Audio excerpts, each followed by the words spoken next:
Hai wapenzi, I hope mko poa. Karibuni jikoni kwetu, na leo nitakwenda kukufundisha kupika mboga ya chapchap, mboga ya haraka na simple kabisa. Tutakwenda kumpika kuku wa vitunguu. Hapo nina kuku wangu wa kisasa ndio ambaye nimemwandaa. Tutakwenda kumpika kuku wa vitunguu. Unaweza ukawa na machaguo mawili, kuku wa kisasa ama wa kienyeji. Kama ni wa kienyeji, hakikisha umemchemsha na imeiva vizuri. Kama ni wa kisasa, utafanya kama mimi ambavyo nafanya hapo.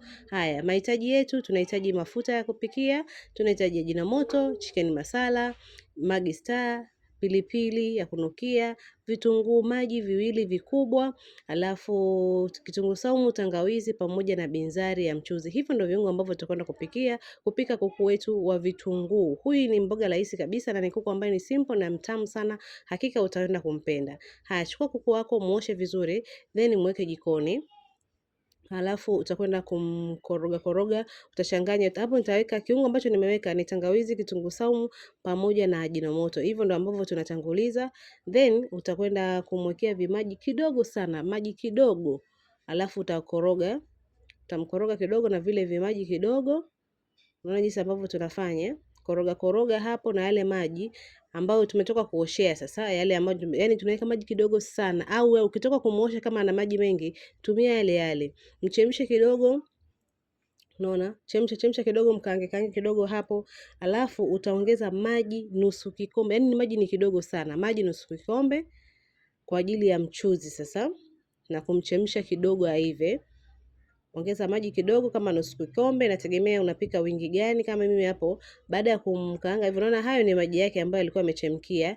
Baada ya viungo vyangu vikiingia vizuri kwenye kuku wangu, nitakwenda kuweka maji nusu kikombe kama hapo. Utamchemsha kwa dakika 5 mpaka 7.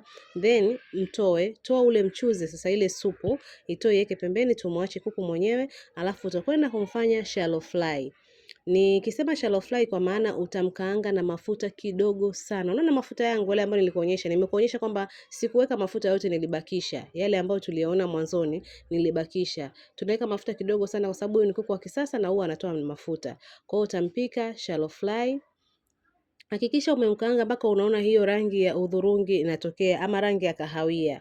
Unaona jinsi ambavyo inaonekana. Ikishatoka ile rangi ya kahawia, utaweka vitunguu vyako na vile viungo vingine vyote, Maggi Star, chicken masala pamoja na ile binzari kwa pamoja. Hakikisha vitunguu vyako hauvikangi kwa muda mrefu. Utaweka vitunguu sababu zinakuwa vile vibichi, visikike ile ladha ya vitunguu, then utaweka ile supu sasa. Koroga vizuri, onja chumvi yako.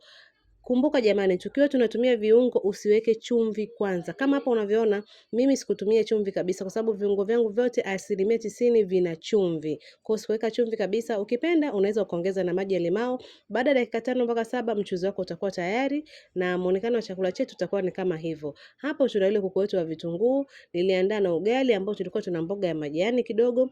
Hakikisha ugali wako unakuwa ni laini na nzuri kabisa ambao umeiva vizuri. Haya, hapo tuna mboga ya majani, ulikuwa ni mchicha changanya na spinach ya kitunguu. Pale tuna kuku wetu wa vitunguu kama ambavyo inaonekana. Then na ile supu yetu tulikuwa tumeweka kwa pembeni. Ile supu ya yule kuku sasa tumeipakua nikaweka kwa pembeni, na huo ndo mlo wetu wa siku jinsi ulivyokuwa.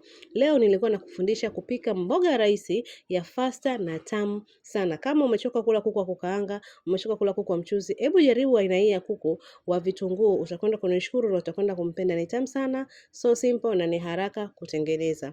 Kumbuka pishi letu la leo ilikuwa ni kuku wa vitunguu. Unaona jinsi ambavyo inaonekana ni kuku ambaye ana vitunguu vingi. Mimi niseme nawapenda sana. Karibuni tena kwenye pishi lijalo.